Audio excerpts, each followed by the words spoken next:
औज़ुबिल्लाहि बिस्मिल्लाहिर्रहमानिर्रहीम। आज का जो हमारा टॉपिक है वो सिविल इंजीनियरिंग की field irrigation and drainage engineering से रिलेटेड है, जिसके अंदर टॉपिक जो हम डिस्कस कर रहे हैं आज तीसरी वीडियो के अंदर भी वो ये है क्रॉस ड्रेनेज वर्क्स।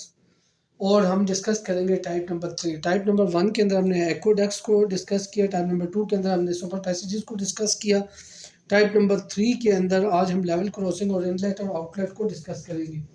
अब सबसे पहले ये बात समझनी है कि टाइप नंबर 3 जो है ये टाइप नंबर 1 और 2 से डिफरेंट कैसे है। टाइप नंबर 1 और 2 के अंदर ये चीज़ थी कि जो ड्रेनेज गंदे पानी का जो नाला था वो और इरिगेशन कैनाल दोनों का लेवल एक जैसा नहीं था, यानी कि या तो इरिगेशन कैनाल ऊपर से गुजारी जाती थी और ड्रेनेज नीचे से, और या फिर ये था कि ड्रेनेज ऊपर से और इरिगेशन कैनाल नीचे से, दोनों का लेवल एक जैसा नहीं था, यानी कि ज़मीन की सतह के ऊपर दोनों नहीं गुजरते थे। लेकिन अब जो टाइप 3 है इसके अंदर ये है कि दोनों टाइप्स के अंदर जो भी क्रॉसिंग होगी वो जमीन की सतह के ऊपर होगी, यानी सेम लेवल के ऊपर होगी। ठीक है। अच्छा, और एक और चीज इसके अंदर ये है कि अब जैसे लेवल क्रॉसिंग हम सबसे पहले डिस्कस करते हैं। आपके सामने ये फिगर बनाई है, इस फिगर के अंदर हॉरिजॉन्टल डायरेक्शन में आपके पास इरिगेशन कैनाल जा रहा है और वर्टिकल डायरेक्शन में आपके पास एक नदी जा रही है, आम नदी जा रही है। ठीक है। अब ये यहाँ पे एक चीज़ आपने डिफ्रेंशिएट करना है। टाइप नंबर 1 और 2 के अंदर इरिगेशन कैनाल और ड्रेनेज का कंपैरिजन आया था। ठीक है।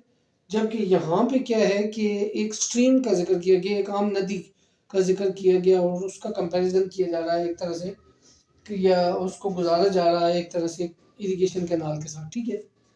तो अब ये है कि जो नदी है उसके पानी का जो प्रॉपर्टीज है वो प्रॉपर्टीज अगर तो इरिगेशन कैनाल से ज़्यादा डिफरेंट नहीं है, यानी कि बस तो काबिल कबूल है जिसे कहा जा सकता है कि अगर वो काबिल कबूल है, वो इरिगेशन कैनाल और स्ट्रीम दोनों की प्रॉपर्टीज जो है वो तकरीबन एक जैसी हैं, या जो है आपकी स्ट्रीम नदी उसकी जो प्रॉपर्टीज़ हैं वो काबिल कबूल है, या उसके अंदर जो पानी है वो बहुत ज़्यादा गंदा नहीं है, यानी जिससे इस बात का खदशा नहीं है कि जनाब वो इरिगेशन के जो पानी है उसको बहुत ज़्यादा गंदा कर देगा कि वो अपनी जो है जो एक लिमिट है उससे बाहर निकल जाएगा। ठीक है। सफाई की जो एक लिमिट है, ठीक है, उससे निकल जाएगा।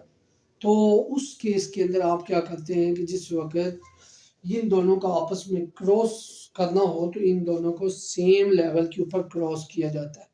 ठीक है। यहाँ पे इम्पोर्टेंट पॉइंट ये याद रखना है कि दोनों की जो वाटर की क्वालिटी है वो बहुत ज़्यादा डिफरेंट ना हो। ठीक है। ये बात इंपॉर्टेंट है कि अगर क्वालिटी ज़्यादा डिफरेंट नहीं है तो हम कहेंगे ठीक है दोनों मिक्स हो जाए, कोई मसला नहीं। अब यहाँ पे एक चीज़ याद रखें, ये कैनाल का इनलेट है, ये कैनाल का आउटलेट है, ये स्ट्रीम का इनलेट है, ये स्ट्रीम का आउटलेट है। जहाँ पे आउटलेट्स हैं दोनों के वहाँ पे एक एक रेगुलेटर लगा हुआ है, ये भी रेगुलेटर है और ये भी रेगुलेटर। रेगुलेटर का मतलब ये है कि रेगुलेशन करना, जिस तरह हमारे बॉडी के अंदर ब्लड सर्कुलेट करता है इसी तरह, यानी कि एक खास क्वांटिटी में करता है, ना ही बहुत कम करता है ना ही बहुत ज़्यादा करता है। अगर बहुत ज़्यादा करना शुरू हो जाए तो भी मसला, बहुत कम कर दे तो भी मसला। तो एक जो स्पेसिफिक एक स्पेसिफाइड क्वांटिटी है उसके मुताबिक जाता है। तो रेगुलेशन का भी ये मतलब है कि रेगुलेटर्स इसलिए लगाए जाते हैं कि एक ख़ास मिकदार के अंदर पानी को जो है वो आगे भेजा जाए। ठीक है। ना ही बहुत ज़्यादा ना ही बहुत कम। तो ये रेगुलेटर्स का मकसद ये होता है। अच्छा, उसके अलावा यहाँ पे एक और स्ट्रक्चर बिल्ड किया गया है जिसका नाम है क्रस्ट वॉल। और ये क्रस्ट वॉल जो है ये आप नोट करें कि रेगुलेटर जो है वो कैनाल और स्ट्रीम दोनों के साथ आउटलेट पे लगा हुआ है, लेकिन जो क्रस्ट वॉल है वो सिर्फ और सिर्फ स्ट्रीम के साथ लगाई गई है, कैनाल की साइड पे कोई नहीं है क्रस्ट वॉल। सबसे पहले ये सुने क्रस्ट वॉल होती क्या। क्रस्ट वॉल का मकसद ये होता है, ये क्योंकि जो स्ट्रीम का पानी है ज़ाहिर है कि उसके अंदर कुछ ना कुछ गंदगी भी होगी सब। ठीक है।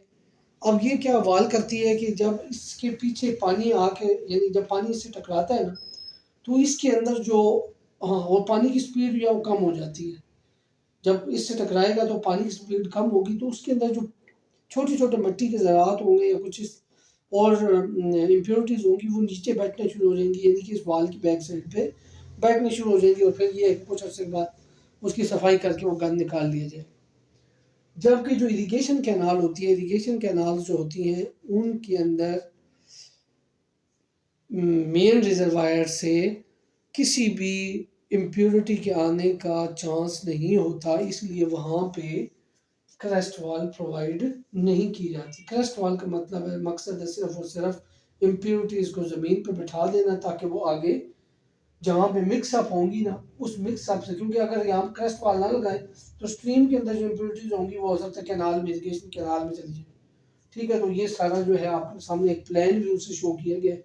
ये प्लान व्यू है लेवल क्रॉसिंग, और फिर आपने देखा है कि ये आपस में क्रॉस कर रही हैं, इसलिए इसको क्रॉस ड्रेनेज वर्क कहा जाता है। ठीक है, अब आ जाए दूसरी साइड। ये टाइप नंबर 3 की पार्ट नंबर बी है, इनलेट एंड आउटलेट। इसके अंदर भी एक चीज ये समझनी है कि ये है आपके पास इरिगेशन कैनाल, ये जो आपके पास है ये स्ट्रीम है, एक नदी गुजर रही है। ठीक है, अब यहाँ पे उन्होंने क्या बात की है, ये आपके पास है स्ट्रीम, इससे मैं लिख भी देता हूँ, ये है स्ट्रीम का इनलेट और ये आउटलेट। इनलेट जहाँ से नदी आ रही है, आउटलेट जहाँ से नदी निकल रही है। अब इस नदी का असल जो पाथ है वो ये है, यहाँ से ये असल पाथ है। लेकिन क्या हुआ कि हमने यहाँ से इरिगेशन कैनाल गुजारनी है। अब हमने क्या करना है कि चेक करना है सबसे पहले स्ट्रीम की वाटर क्वालिटी।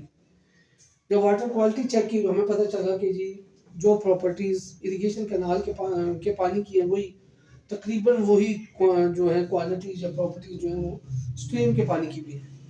तो हमने क्या किया कि इनको इस पॉइंट के ऊपर स्ट्रीम को इरिगेशन कैनाल के साथ मिलने दिया, स्ट्रीम को इरिगेशन कैनाल के साथ मिलने दिया, और इस पॉइंट को कहा जाता है इनलेट।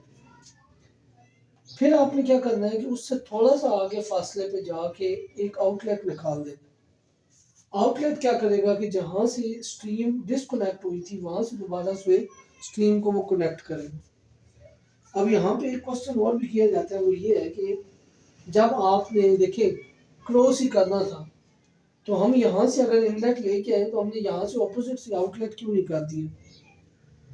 तो सबसे पहली बात ये यहाँ पे ये पॉइंट नोट करने वाला है कि हमने उसी के ऑपोजिट इसलिए नहीं किया क्योंकि बात ये है कि इरिगेशन का जो पानी है वो ज़्यादा स्पीड से आ रहा है और स्ट्रीम का पानी कम स्पीड से आ रहा है।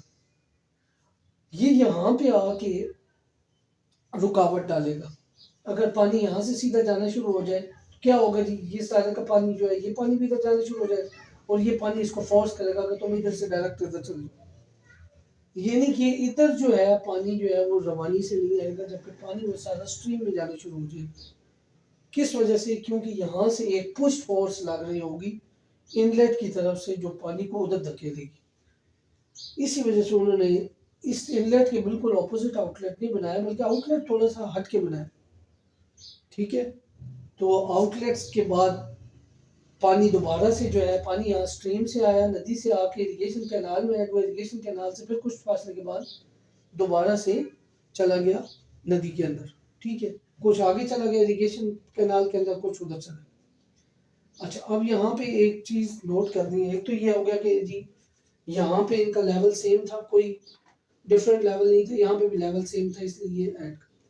दूसरी बात, ये इनलेट, ये आउटलेट और ये इनलेट और आउटलेट के दरमियान का फासला, इस जगह के ऊपर खसूसी किस्म की स्टोन पिचिंग की जाती है। स्टोन पिचिंग का मतलब ये छोटे छोटे पत्थरों को ना बेहतरीन अंदाज में सीमेंट की मदद से वहाँ पे जोड़ दिया जाता है और सीमेंट की मदद से उनको फिक्स कर दिया जाता है, इसे स्टोन पिचिंग कहा जाता है।